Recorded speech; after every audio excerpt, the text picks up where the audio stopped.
வணக்கம். All in one zone devotion சேனலுக்கு உங்களை அன்புடன் வரவேற்கிறேன். இன்னைக்கு நம்முடைய சேனல்ல சிவபெருமானின் பிரதோஷ ஸ்தோத்திரம், அதாவது சிவ பஞ்சாட்சர ஸ்தோத்திரம், அதுதாங்க நம்ம இன்னைக்கு கற்றுக்க போகிறோம். ரொம்ப ஈஸியாக கற்றுக்கலாம். புக்கு இருந்ததுன்னா எடுத்து வச்சுக்கோங்க. அதாவது சிவ பஞ்சாட்சர ஸ்தோத்திரம், சிவ பிரதோஷ பாடல்கள் அப்படின்ற புக்கில் இருக்குங்க. அதற்கு முன்னால் நம்முடைய சேனலை இதான் ஃபர்ஸ்ட் டைம் பார்க்குறவங்களா இருந்தாலும் சரி, சப்ஸ்கிரைப் பண்ணாமல் பார்க்குறவங்களா இருந்தாலும் சரி, நம்ம சேனலை சப்ஸ்கிரைப் பண்ணிக்கோங்க. கூடவே அந்த பெல் பட்டனை ப்ரெஸ் பண்ணிக்கோங்க. ஆல் என்கின்ற ஆப்ஷனை ப்ரெஸ் பண்ணிக்கோங்க. அப்போ தான் நான் போடுற வீடியோஸ் எல்லாம் உங்களுக்கு உடனுக்குடன் நோட்டிஃபிகேஷனில் மிஸ் பண்ணாமல் தெரிய வரும். சரி வாங்க, இப்போ நம்ம வீடியோக்குள்ளே போகலாம். பாருங்கள், என்னோடய புக்கு பாருங்கள், பிரதோஷ வழிபாடு அப்படின்ற புக்கு இது. இந்த புக்கில் தான் இருக்குங்க. இதில் தான் நம்ம பாடல் கற்றுக்க போகிறோம். இப்போ பாருங்கள், நம்ம இதுலேருந்து கற்றுக்கலாம். இப்போ சிவ பஞ்சாட்சர ஸ்தோத்திரம் இதை நம்ம கற்றுக்க போகிறோம். அதாவது பிரதோஷ தினத்தன்று பாடலாம். சோமவாரம் திங்கக்கிழமை அன்னைக்கு இந்த பாடலை நம்ம பாடலாங்க. சக்தி வாய்ந்த பாடல், அதாவது சிவபெருமானுடைய பஞ்சாட்சர ஸ்தோத்திரம் இல்லையா, அதனால் சக்தி வாய்ந்த பாடல். எல்லாரும் கற்றுண்டு சிவபெருமானுடைய அருளை பெறலாம். ஈஸியாக இருக்குங்க. ராகம் ரொம்பவே ஈஸியாக இருக்கும். கூடவே சேர்ந்து பாடுங்க, ஈஸியாக நம்ம கற்றுக்கலாம். அராவினை அணியாய் கொண்ட அரனெனும் மகேஸ்வரன் தான், அராவினை அணியாய் கொண்ட அரவெனும் மகேஸ்வரன் நான், விபூதியை மேனி தாங்கி விளங்குவோன் நித்தன் சுந்தன், விபூதியை மேனி தாங்கி விளங்குவோன் நித்தன் சுந்தன், அபேதமும் பேதமான அரியதிகம் பரனை அந்த நகாரமாய் உரு கொள்வோனை நலமுற துதிக்கின்றேனே. திரும்பவும் பாடுறேன், கேளுங்க. அராவினை அணியாய் கொண்ட அரனெனும் மகேஸ்வரன் தான், விபூதியை மேனி தாங்கி விளங்குவோன் நித்தன் சுந்தன், அபேதமும் பேதமான அரிய திகம்பரனை அந்த நகாரமாய் உரு கொள்வோனை நலமுற துதிக்கின்றேனே. இப்போ இந்த பாடலுடைய அர்த்தம் பார்க்கலாம். நமச்சிவாய என்ற 5 எழுத்து மந்திரத்திற்கு உரியவன் மகேஸ்வரன் இல்லையா, நம்ம எல்லாருக்கும் தெரியும். அது நமச்சிவாய என்ற 5 எழுத்து மந்திரத்திற்கு உரியவன் மகேஸ்வரன். இந்த பாடலுடைய வரிகளுடைய அர்த்தம்: அரவங்களை ஆபரணமாக அணிபவன், அரண் என போற்ற பெறுபவன் இப்பெருமானே, மேனி முழுதும் திருநீற்றை பூசி விளக்கமுற இலங்குபவன், இவனே நித்தனும் கந்தனும், இவனே அபேதமும் வேதமும் இத்தகைய அரிய திகம்பரனே, நகாரமாய் உருக்கொண்டனன், நலம் தரும் இச்சிவ பெருமானை நான் மனமொழி மெய்களால் துதிக்கின்றேன் அப்படின்னு இந்த பாடல் வரிகள் கூறுகிறது. அர்த்தம். சரி, அடுத்த 2வது பாடலை பாடலாம். அதனுடைய அர்த்தமும் நம்ம பார்த்துடலாம். சரிங்களா? சரி வாங்க, இப்போ 2வது பாகம்.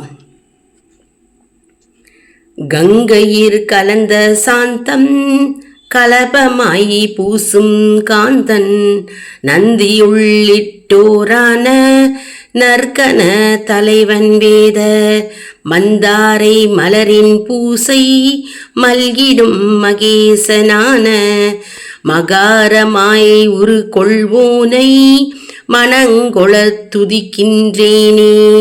திரும்பவும் பாடுறேன், கேளுங்க. கூடவே சேர்ந்து பாடுங்க, அப்போ தான் உங்களுக்கு ராகம் வருங்க.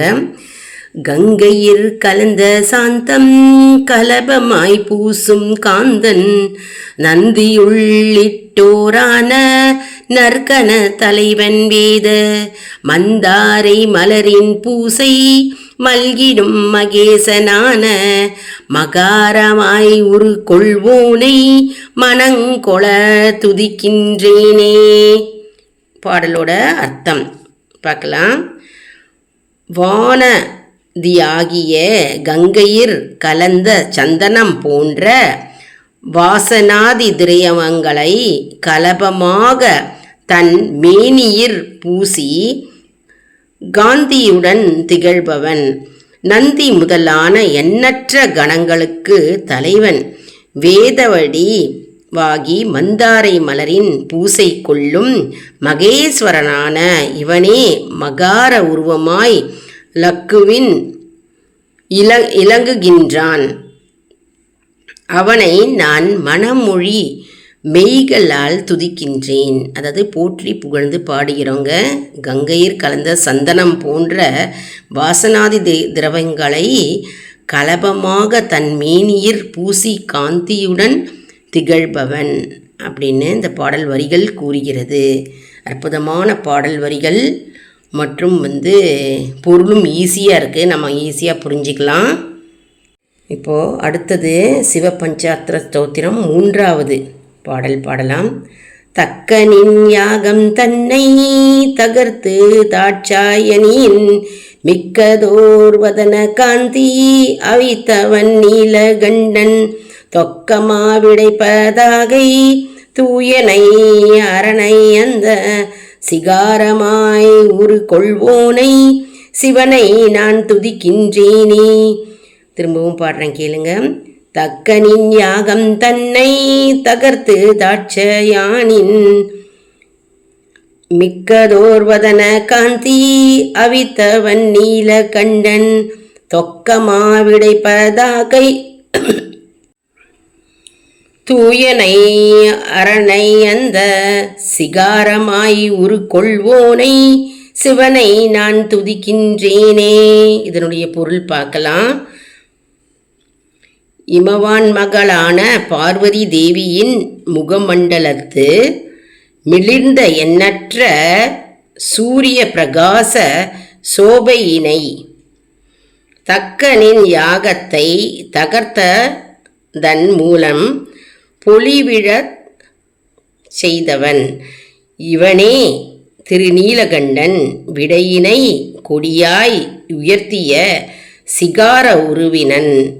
இச்சிவபெருமானை நான் என் மனமொழி மெய்களால் எண்ணி துதிக்கின்றேன். சிவபெருமானை நான் துதிக்கின்றேன். தட்சனின் யாகத்தை இவர் இமவான் மகளான பார்வதி தேவியின் முகம் மண்டலத்து மிளிர்ந்த எண்ணற்ற சூரிய பிரகாச சோபையினை தக்கனின் யாகத்தை தகர்த்ததன் மூலம் புலி விழச் செய்தவன். அடுத்த பாடல் பாடலாம். கௌதமர் வசிட்டர் மற்றும் குருமுனி ரிஷிகள் போல தவத்தினில் சிறந்தோர் தேவர் தாம் முறை தொழுது வாழ்த்தும் சந்திர சூரியாக்னி முக்கண்ணனை சேகரணைய வகாரமாய் உரு கொள்வோனை வல்லளை துதிக்கின்றேனே.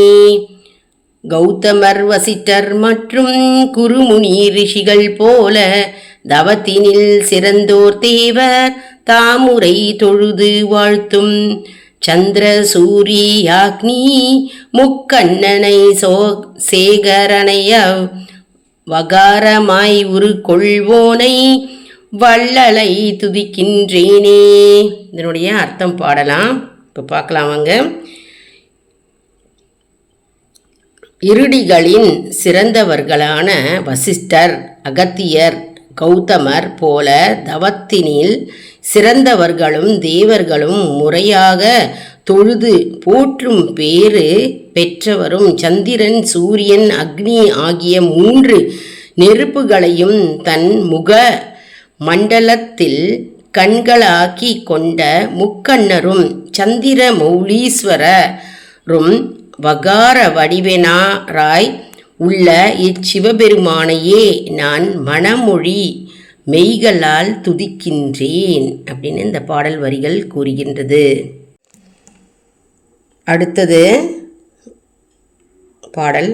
யட்ச சொரூபம் கொண்டே வேத செஞ்சடையை கொண்ட கட்கமாம் பினாகஹஸ்த கடவுளை அழிவரோனை தொக்கமங்கலங்கள் எல்லாம் தொடர்த்திகம் பரனை துய்ய யகாரமாய் உரு கொள்வோனை யாண்டுமே துதிக்கின்றேனே. திரும்பவும் சொல்கிறேன், பாடுறேன். யட்ச சொரூபம் கொண்டே வேத செஞ்சடையை கொண்ட கட்கமாம் பினாகஹஸ்த கடவுளை அழிவர் ரோனை தொக்கமங்களங்கள் எல்லாம் தொடர்த்திகம் பரனை துய்ய யகாரமாய் உரு கொள்வோனை யாண்டுமே துதிக்கின்றேனே. இதனுடைய அர்த்தம் பார்க்கலாம்.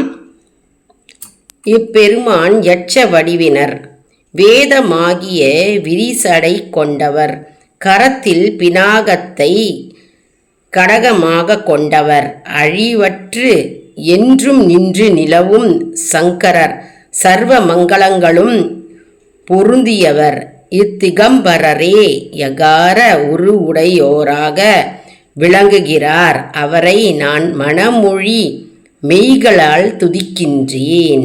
அருமையான அற்புதமான பாடல் வரிகள் பாருங்க. சிவ பஞ்சாட்சர ஸ்தோத்திரம், சக்தி வாய்ந்த ஸ்தோத்திரங்க. எல்லாரும் கற்றுண்டு இந்த பாடல் வரிகளை பாடணும். அதாவது பிரதோஷத்தன்னைக்கு கூட்டு பிரார்த்தனையாக பாடலாம். நோட் புக்கு வச்சுட்டு எழுதி வச்சுக்கோங்க. புக்கு இல்லாதவங்க, அப்படி புக்கு வாங்கணும் அப்படின்னு விருப்பப்படுறவங்க எல்லா கோவில் கடைகள்லேயும் கிடைக்கிறதுங்க. அப்படின்னா நீங்கள் கடைகள்லேயும் கிடைக்கிறது இது. அதாவது சிவப்பிரதோஷ பாடல்கள், பிரதோஷ பூஜை முறைகள் அப்படின்னே கேட்டிங்கனாக்கவே கிடைக்குங்க. அதில் இந்த பாடல் இருக்கும். அருமையான அற்புதமான பாடல், சக்தி வாய்ந்த பாடல். நம்ம பிரதோஷத்தன்னைக்கு மற்றும் சோமவாரம் திங்கக்கிழமை அன்னைக்கு நம்ம கூட்டு பிரார்த்தனையாக எல்லாரும் சேர்ந்து பாடலாம். அப்படி இல்லைன்னா கூட்டு பிரார்த்தனையாக பாட முடியல அப்படின்னா வீட்டில் சிவ பஞ்சாட்சர ஸ்தோத்திரம் வீட்லேயே கூட நம்ம அந்த நேரத்தில் 4:30லேருந்து 6:30 மணி வரைக்கும் நம்ம அந்த பிரதோஷ காலத்தில் நம்ம விளக்கு ஏற்றி வச்சுட்டு வீட்டில் சிவபகவான் முன்னாடி அமர்ந்து நம்ம இந்த பாடலை பாடலாங்க. அதாவது சிவபெருமானுடைய பஞ்சாட்சர ஸ்தோத்திரம் உடைய ஷார்ட்டாக சொல்லப்போனால் அதனுடைய அர்த்தம் என்ன அப்படின்னாக்க, சிவபெருமான் பாம்புகளை ஆடையாய் அணிந்திருக்கிறார் மற்றும் திருநீரை உடல் முழுவதும் பூசிக்கொண்டிருக்கிறார் மற்றும் பஞ்சபூதங்களுக்கு தலைவரான நிலம், நீர், காற்று, ஆகாயத்திற்கு தலைவராக விளங்குகின்ற சிவபெருமானை நான் போற்றி புகழ்ந்து பாடுகிறேன் அப்படின்னு இந்த பாடல் வரிகள் கூறுகிறது. மற்றும் கங்கை நீர் சந்தனத்தினால் பூசிக்கப்படுவர் மற்றும் நந்தி மற்றும் பிற பூத கணங்களுக்கு தலைவராக விளங்குகின்ற சிவபெருமானை நமஸ்கரிக்கிறேன் என்று இந்த பாடல் வரிகள் கூறுகிறது. பார்வதி தேவியின் முகம் தாமரை போல மலர திகழ்பவர் மற்றும் தட்சனின் யாகத்தை அழித்தவர் திருநீலகண்டரே நமஸ்காரங்கள். வசிஷ்டர், அகத்தியர் போன்ற முனிவர்கள் உங்களை வணங்குகிறார்கள். கௌரியின் கணவரான சிவபெருமானே உங்களை நமஸ்கரிக்கிறேன். தேவாதி தேவனே நமஸ்காரங்கள். அதாவது கோவிலில், சிவபெருமானுடைய கோவிலில் அமர்ந்து நம்ம இந்த ஸ்தோத்திரத்தை பாராயணம் செய்தால், சிவ பஞ்சாத்திர ஸ்தோத்திரத்தை நம்ம பாராயணம் செய்தால் நம்ம கைலாயத்துக்கே சென்று வந்த பலன் நமக்கு கிடைக்குமாம் மற்றும் சிவலோகம் சென்று நித்தியானந்தம் அடையலாம் என்பது நம்பிக்கை. இன்னும் ஷார்ட்டாக சொல்லப்போனால், நமச்சிவாய அப்படின்ற சிவ பஞ்சாத்திர மந்திரத்திற்கு அர்த்தம் என்ன அப்படின்னு சொல்லப்போனால், ஆணவம், மாயை, கண்மம், ஆன்மா போன்றவற்றை நீக்கி சிவபெருமானுடைய திருவடிகளை பரிபூர்ணமாக சரணாகதி அடைந்து சிவபெருமானிடம் சேருவது, ஒன்றோடு ஒன்று கலந்து சிவமயமாகிறது என்பதே பொருளாகும். அற்புதமான பொருள், அற்புதமான ஸ்தோத்திரம் சிவ பஞ்சாட்சர ஸ்தோத்திரம். எல்லாரும் இந்த சிவ பஞ்சாட்சர ஸ்தோத்திரத்தை கற்றுண்டு நம்ம பிரதோஷ காலத்தில் கோவிலில் அமர்ந்து நம்ம படிக்கலாம். அப்படி இல்லைன்னா தினம்தோறும் கோவிலுக்கு போகிறதுக்கு பழக்கம் இருக்கும். நிறைய பேர் போவாங்க, தினம்தோறும் கோவிலுக்கு சென்று வருவாங்க. அப்போ கோவிலில் இந்த ஸ்தோத்திரத்தை தினம்தோறுமே நம்ம சொல்லலாங்க. நம்ம கைலாயத்துக்கே சென்று வந்த பலனை நமக்கு தரும், நற்பலன்களே நமக்கு சேருங்க. அற்புதமான சக்தி வாய்ந்த சிவ பஞ்சாட்சர ஸ்தோத்திரம் தான் நம்ம இன்னைக்கு கற்றுட்டோங்க. நம்மளுடைய வீடியோ உங்களுக்கு மிகவும் பயனுள்ளதாக இருக்கும் என்று நான் நம்புகிறேன். இந்த வீடியோவுக்கு ஒரு லைக் கொடுங்க, இதை மற்றவர்களுக்கும் ஷேர் செய்யுங்கள், அவர்களும் பலனடையட்டும். மேலும் ஆல் இன் ஒன் ஜோன் அன்பர்களுக்கு ஒரு அன்பான வேண்டுகோள், நம்முடைய கம்யூனிட்டி போஸ்ட்டில் கேள்வி பதில் நேரம் வருங்க. அந்த கேள்விகளுக்கு பதில் தாங்க. இதன் மூலம் நம்முடைய ஆன்மீக பயணம் எப்படி இருக்கிறது என்பதை நாம் தெரிந்து கொள்ளலாம் இல்லையா? இது சப்ஸ்கிரைப் செய்தவர்களுக்கு மட்டுமே தெரிய வரும். அதனால் நம்முடைய சேனலை மறக்காமல் சப்ஸ்கிரைப் செய்து கொள்ளுங்கள். மேலும் நம்மளுடைய ஒவ்வொரு வீடியோஸ் அப்லோடு பண்ணும்போதும் ஆன்லைன் ஷாப்பிங் வருங்க. அதை டச் பண்ணிங்கனாலே ஷாப்பிங் ஓப்பன் ஆகும். ஆன்லைன் ஷாப்பிங் பண்ணுறவங்களாம் நம்மளுடைய வீடியோஸ் மூலமாக ஷாப்பிங் செய்யலாங்க. அடுத்த வீடியோவில் வேறொரு தலைப்புடன் உங்களை சந்திக்கிறேன். நன்றி, வணக்கம்.